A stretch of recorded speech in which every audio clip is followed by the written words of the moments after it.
Salut à tous, c'est Pang de la chaîne, bienvenue sur cette vidéo qui aujourd'hui va parler d'éducation auto-amour et je continue sur ce principe de potentiel. Vous savez que c'est quelque chose qui pour moi me tient particulièrement à cœur. Je pense que réellement il faut. En tout cas, j'invite les personnes à ne pas être dans l'esprit d'illimité, de je suis capable de tout, tout le temps, partout.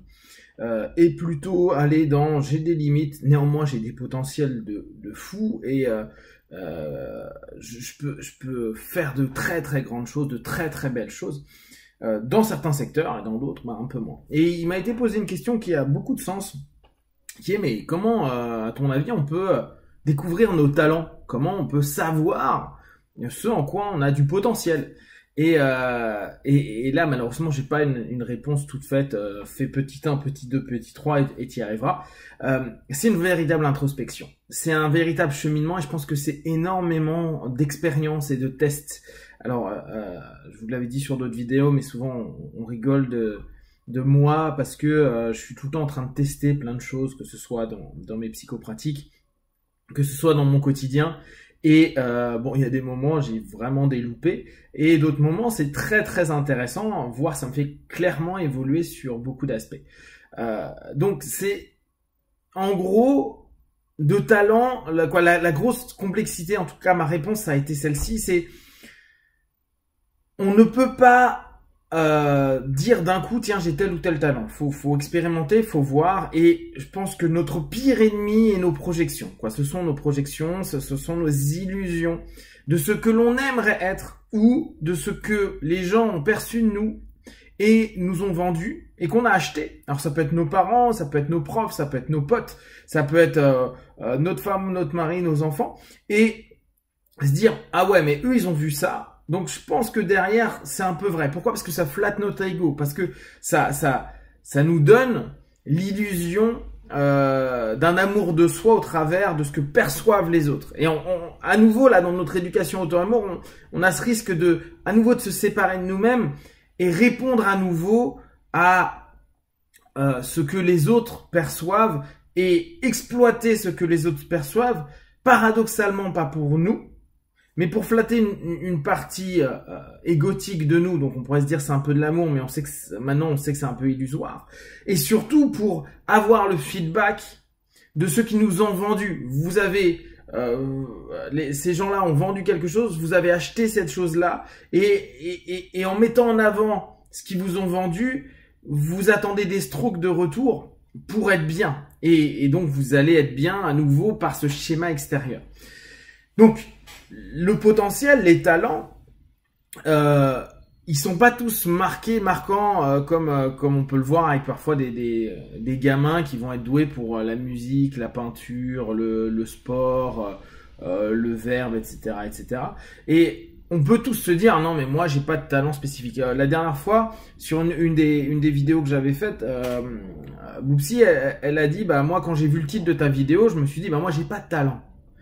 Et puis, elle a pris un peu de recul et elle s'est dit, bon, c'est vrai que j'en vois pas vraiment pour moi, mais je vois toujours les gens qui en ont. Je me dis, ah, il est doué pour ça, il est bon pour ça. Bah, ça, c'est un talent. Et elle s'en a aperçue, elle s'est rendue compte que voir le positif et les choses fortes chez les personnes, c'est une de ses capacités, c'est un de ses potentiels. Et dans son quotidien, ça peut être quelque chose de grandiose, parce que combien de personnes n'ayant pas confiance en elles, combien de personnes ne se sentant pas en phase, n'attendent que ça, des personnes qui voient un petit éclat ou quelque chose de spécifique à l'intérieur d'eux, et parfois juste l'entendre. Alors là encore, faire toujours attention, est-ce que c'est la perception de l'autre et je l'ai acheté parce que j'ai besoin de stroke, ou est-ce que réellement ça éveille quelque chose en moi? Et c'est là toujours le potentiel. Le potentiel, ça doit éveiller quelque chose en nous. Ça doit pas être quelque chose qui doit ramener uniquement à l'ego, c'est quelque chose qui doit au plus profond de nous permettre d'émerger une force, une puissance qui fait que ça, je suis OK avec ça. Donc, cette recherche introspective, elle est passionnante parce que d'un côté, on va tenter d'enlever nos illusions et d'enlever nos projections. Bien sûr qu'on aimerait être ce que l'on n'est pas. Je rigole toujours avec les cheveux.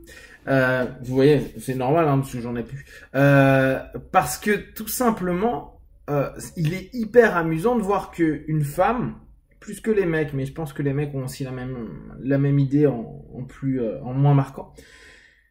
Une femme qui a des cheveux magnifiques bouclés, elle veut des cheveux raides. Des femmes qui ont des cheveux raides, elles veulent des cheveux bouclés. C'est très stéréotypé, mais c'est incroyable de le voir autant. Donc en gros, on projette ce qu'on n'a pas. D'accord? Donc il est difficile de se dire, ce que j'ai, c'est bien. Ce que j'ai, peut-être un potentiel. Ce que j'ai, peut-être exploité. Ce que j'ai a de la valeur. Parce que souvent, quand on l'a, vu que nous, on se dévalorise, on ne donne pas de valeur à ce que l'on a. On va estimer que c'est normal, c'est facile, c'est ceci, c'est cela. Et là encore, dans notre cheminement d'auto-amour, dans notre cheminement introspectif, on va chercher à aller plus loin, à se dire, ok, ce que j'ai là est un potentiel. Alors, est-ce que c'est une illusion? Est-ce que c'est une projection? Et qu'est-ce que j'attends par rapport à tout ça? Notre recherche va être sur mon terrain, qu'est-ce que j'ai? J'en sais rien si je suis pas sorti de ma zone de confort, ou en tout cas de cette chambre, de cette maison, ou peut-être même de votre jardin à ce moment-là. Il va falloir aller explorer. Pour l'exploration, il va falloir vous mettre en danger, dans le sens où vous allez aller dans des zones pas connues. Vous allez dès lors projeter. Ah, mais peut-être qu'à l'autre bout de mon terrain, j'ai la chose absolue. Et je pense que en enlevant l'idée d'illimité, on enlève le côté un peu mystique. Alors je sais que c'est pas agréable parce que on a envie d'avoir cette espèce de notion d'éveil, de lumière, de trucs supérieurs à ce que l'on est maintenant. Et moi, aujourd'hui, où j'en suis dans la psychopratique, dans mes réflexions, etc., je pense que on est déjà très bien comme on est. On n'est juste pas en acceptation de ce que l'on est, donc pas en acceptation de ses potentiels. Se mettre un petit peu en danger vis-à-vis de soi-même, en danger, c'est beaucoup dire, c'est se mettre en inconfort vis-à-vis de soi-même, c'est oser faire ce pas vers cet inconnu de soi-même et d'enlever l'illusion d'être que derrière il y a quelque chose de grandiose. Il y a peut-être quelque chose de pas tellement grandiose, mais qui est totalement en alignement avec nous, en rythme avec nous. Et cette chose-là deviendra grandiose, pas parce qu'elle a une existence grandiose, mais parce qu'on va en faire quelque chose de grandiose. Et c'est là où notre potentiel a du sens. Ce n'est pas d'attendre un potentiel qui change la vie, c'est de se réaligner à ce potentiel-là et de l'exploiter pour que ça en devienne quelque chose de changeant, de grand et de merveilleux.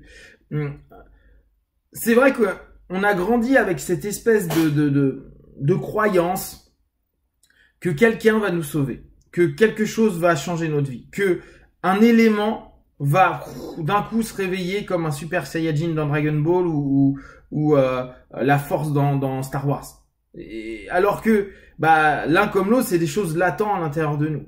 Et on veut que ça vienne d'un coup. Au lieu de se dire, mais attends, j'ai un petit potentiel, ou peut-être qu'il est énorme ce potentiel-là, mais pour l'instant, je gratouille ça, et je me rends compte que ça me va. Et puis je me rends compte que je suis bien avec ça. Bien sûr, dans la limite de ce que ça m'amène. Mais ça se trouve, j'ai pas besoin d'aller plus loin parce que je suis bien. Le plus nous fait vachement de mal. J'en ai parlé sur une vidéo précédente. Pas en éducation auto-amour, mais en hypnosophie, cette notion de satisfaction. À un moment donné, le plus nous emmène à être tout le temps insatisfait parce que c'est pas reconnaître le réel désir, envie, besoin que l'on a et on va sur des illusions. Et là, c'est un peu la même chose. Reconnaître ses talents, c'est aller creuser à l'intérieur de soi, plonger en soi, faire des expériences, ne pas conclure tout de suite. Parce que si on le fait une fois et que ça marche pas, on peut se dire ça j'ai aucun talent, j'ai pas de potentiel. Non, c'est répéter un petit peu, voir, faire ça sur un laps de temps. Et puis peut-être qu'au bout d'un moment on se dit non, ça clairement je suis pas bon, ou j'aime pas plus que ça, ou j'adore, mais j'irai jamais plus loin que ça. Et à la limite je m'en fous parce que j'adore. À vous de voir. Et vraiment, alors là je reviens parce que j'ai eu il y a pas longtemps des partenaires comme ça. N'attendez pas que ce soit un praticien, n'attendez pas que ce soit un gourou, n'attendez pas que ce soit un maître de quoi que ce soit qui vous dise ce que vous avez comme talent ou un voyant qui vous dise vous avez tel truc. Même si c'est très bien, l'idée c'est trouver, faites-vous confiance et retournez à l'intérieur de vous pour plus d'amour, plus d'attention et plus de potentiel à exploiter. Si vous avez des questions, des remarques, vous partagez sur Facebook, YouTube, j'y répondrai le plus rapidement possible. Et comme d'habitude, de tout ce que je propose, ne prenez que ce qui est bon juste pour vous, tester, observer, analyser et concluez. Be one. Ciao.